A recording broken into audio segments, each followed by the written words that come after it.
Hello, eighth graders. Welcome to English. I am Mrs. Kelm, and I am one of two teachers that will be teaching English 8 in my space.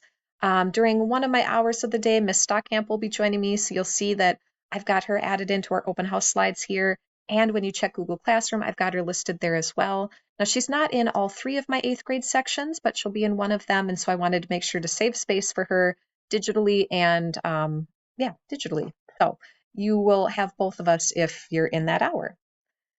At Open House, we'll talk briefly about ourselves. So there's an intro to me and an intro to her. And my current areas of interest are listed there. You can see what our units of study will be for English 8 this year. The grading for English 8 looks like this. You'll notice that there's no pluses or minuses in English 8. It is just straight grades. And we do 90% of our grade from skills-based assessments, and then 10% comes from our reading and journaling that we do one day a week. Note that redos and retakes are encouraged. When is a great time to take advantage of that if you are interested in doing any redos and retakes to improve your grade throughout the year. Speaking of grades, you can find all grades in Infinite Campus or the portal, just like you could last year. Eighth graders are encouraged to be the ones taking charge and kind of leading their interest in checking their grades, but families are welcome to check into that as well. I did add a piece here about using AI because, boy, ChatGPT and Grammarly and all kinds of other things have really changed how learning can look. And so it is a tool, it's a valuable tool, but it talks here about really the importance of the work this year being your own. Unless, you're told otherwise in class, the work really should be done by you and not by technology only. Speaking of technology, I do have things available in Google Classroom. I will post there daily, so you will see if you're at home sick and you are feeling up to it, you'll be able to work from home because everything will be available throughout the year, each day in Google Classroom. If you need to contact me, my contact info is listed here.